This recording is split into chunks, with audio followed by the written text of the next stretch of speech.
Good morning. Thank you for joining me today.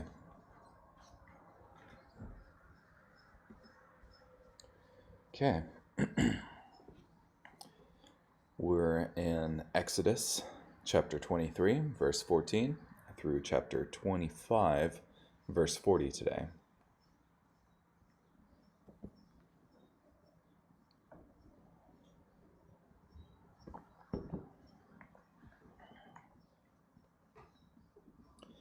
Three times in the year you must make a pilgrim feast to me. You are to observe the feast of unleavened bread.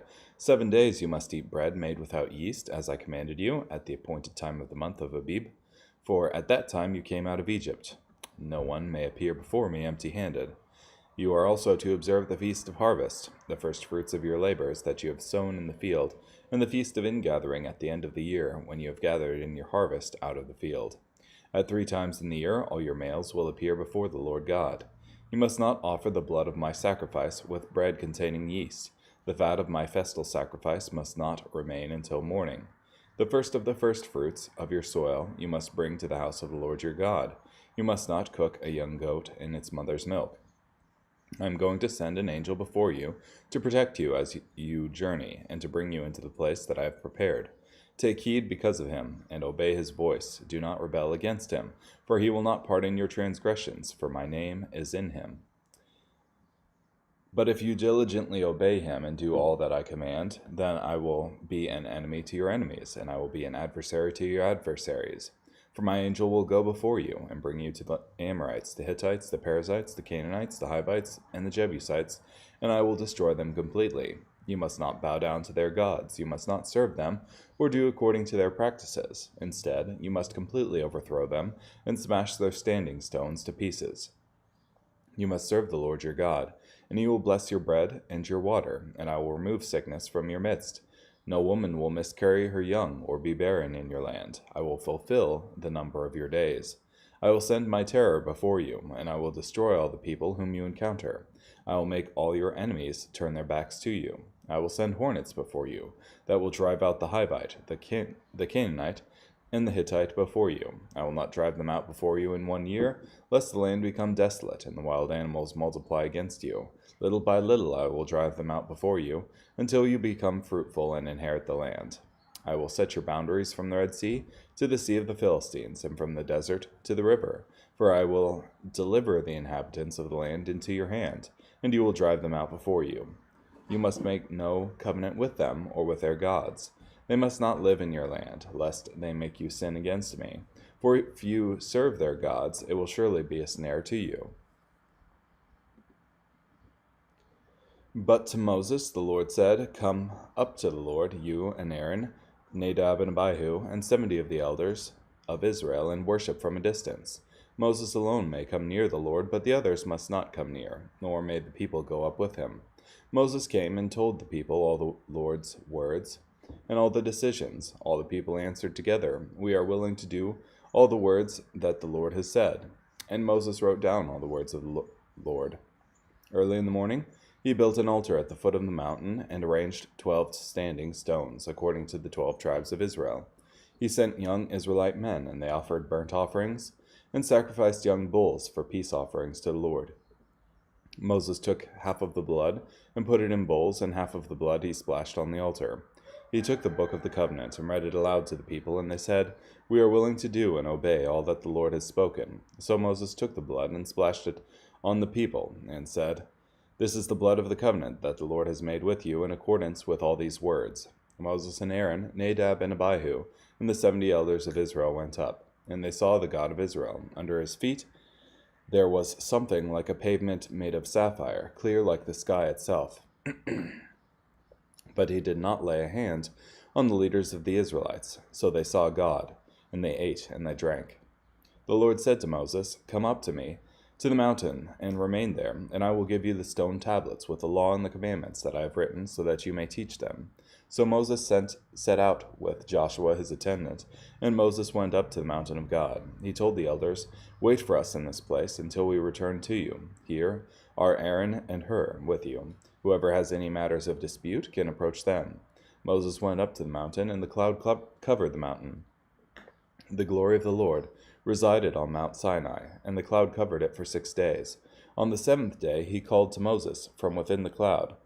Now the appearance of the glory of the Lord was like a devouring fire on the top of the mountain, in plain view of the people. Moses went into the cloud when he went up the mountain, and Moses was on the mountain 40 days and 40 nights. The Lord spoke to Moses, "Tell the Israelites to take an offering for me. From every person motivated by a willing heart, you are to receive my offering. This is the offering you are to accept from them: gold, silver, bronze, blue, purple, scarlet, fine linen, goat's hair, ram skins dyed red, fine leather, acacia wood, oil for the light, spices for the anointing oil and for fragrant incenses, onyx stones and other gems to be set in the ephod and in the breastpiece. Let them make for me a sanctuary, so that I may live among them, according to all that I am showing you. The pattern of the tabernacle and the pattern of all its furnishings, you must make it exactly so. They are to make an ark of acacia wood. Its length is to be 3 feet 9 inches, its width 2 feet 3 inches, and its height 2 feet 3 inches.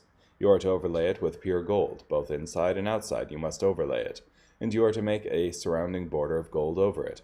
You are to cast 4 gold rings for it, and put them on its 4 feet, with 2 rings on one side and 2 rings on the other side.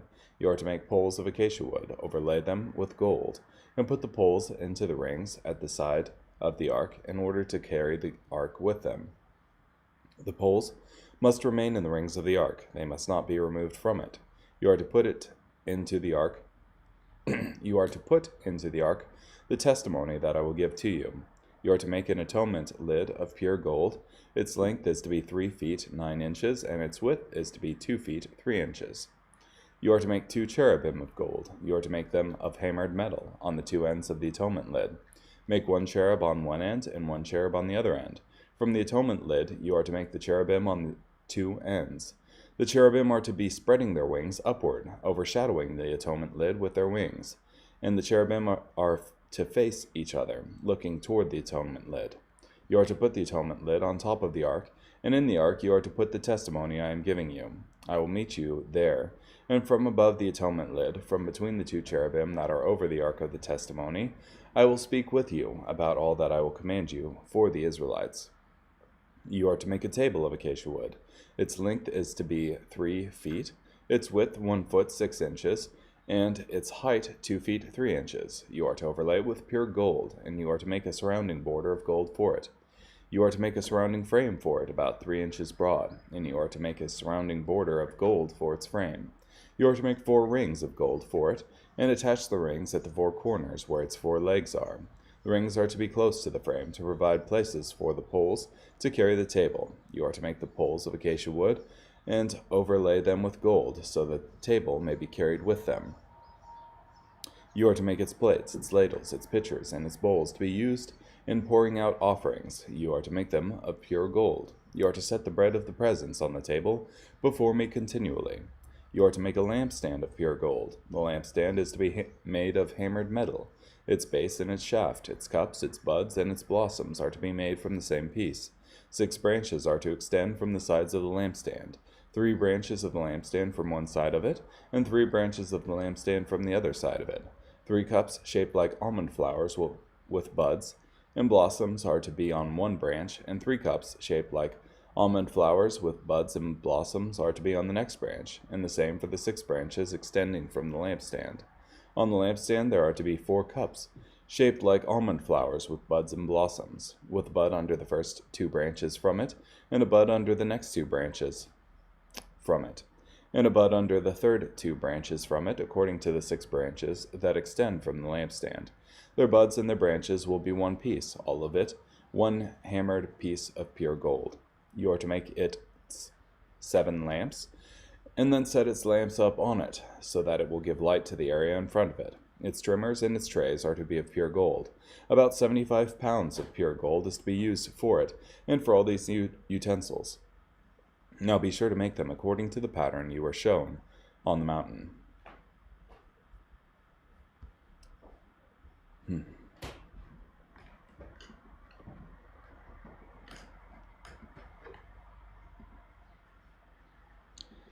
Yeah. So The next few chapters are also about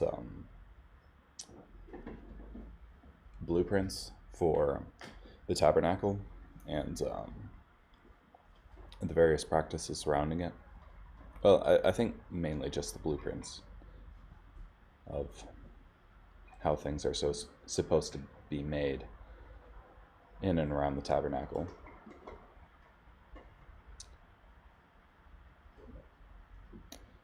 I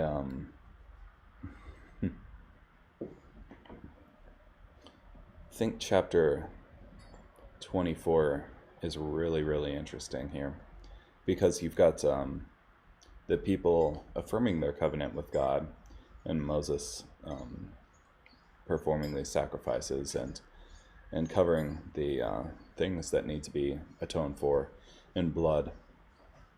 And then you have Moses, Aaron, Nadab, and Abihu, and 70 elders going up, and in verse 10, seeing the God of Israel.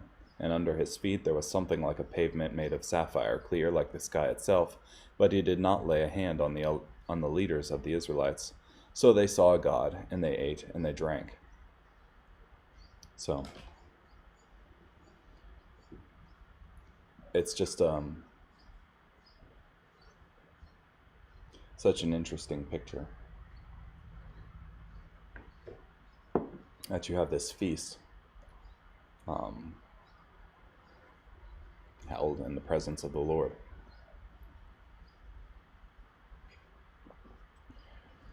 And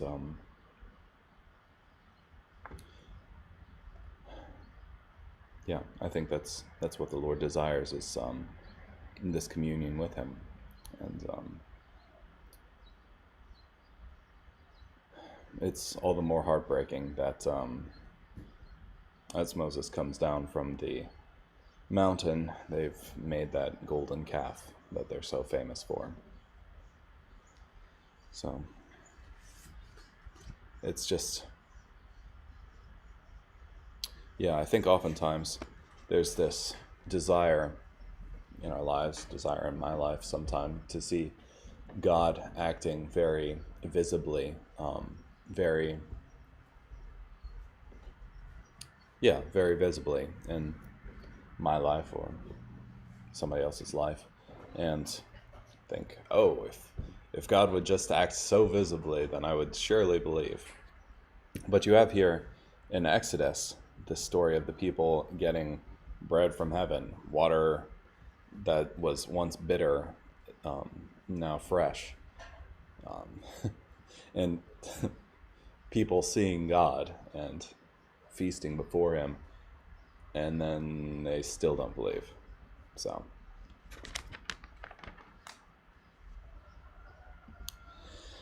Matthew 24 verses 29 through 51. Immediately after the suffering of those days, the sun will be darkened, and the moon will not give its light. The stars will fall from heaven, and powers of heaven will be shaken. Then the sign of the Son of Man will appear in heaven, and all the tribes of the earth will mourn. They will see the Son of Man arriving on the clouds of heaven with power and great glory. And he will send his angels with a loud trumpet blast, and they will gather his elect from the four winds, from one end of heaven to the other. Learn this parable from the fig tree. Whenever its branches become tender and put out its leaves, you know that summer is near.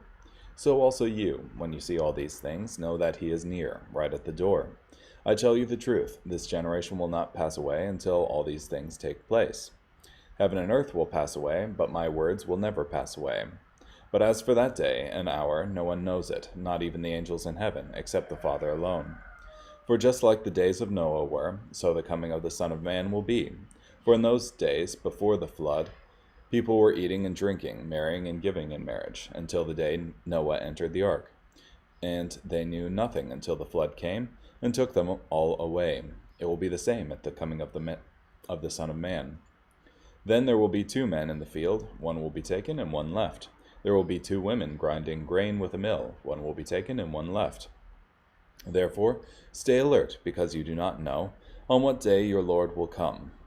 But understand this, if the owner of the house had known at what time of night the thief was coming, he would have been alert and would not have let his house be broken into. Therefore you also must be ready, because the Son of Man will come at an hour when you do not expect him.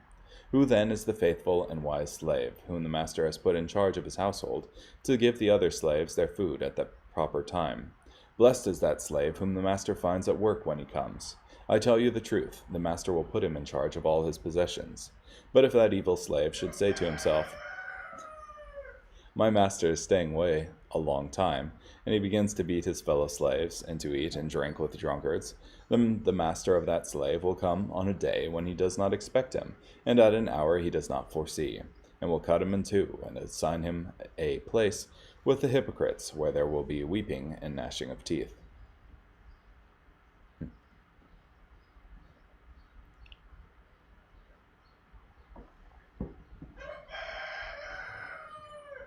It's morning. Yeah, and I think that's the important thing to keep in mind when we hear end times prophecy. It's not to fear the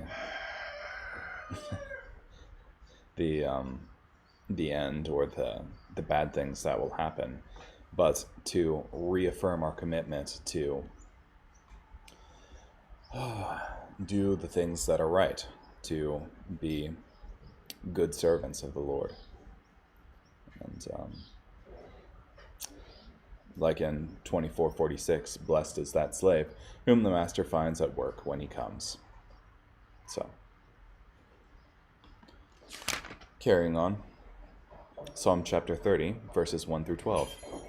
I will praise you, O Lord, for you lifted me up and did not allow my enemies to gloat over me. O Lord my God, I cried out to you, and you healed me. O Lord, you pulled me up from Sheol. You rescued me from among those descending into the grave. Sing to the Lord, you faithful followers of his. Give thanks to his holy name, for his anger lasts only a brief moment, and his good favor restores one's life. One may experience sorrow during the night, but joy arrives in the morning. In my self-confidence I said, I will never be upended. O Lord, in your good favor, you made me secure. Then you rejected me, and I was terrified. To you, O Lord, I cried out. I begged the Lord for mercy. What profit is there in taking my life, and my descending into the pit? Can the dust of the grave praise you? Can it declare your loyalty? Hear, O Lord, and have mercy on me. O Lord, deliver me. Then you turned my lament into dancing. You removed my sackcloth and covered me with joy. So now my heart will sing to you, and not be silent. O Lord my God, I will always give thanks to you. And then in Proverbs 7, verses 24 through 27. So now, sons, listen to me, and pay attention to the words I speak. Do not let your heart turn aside to her ways, that is, the adulterous woman.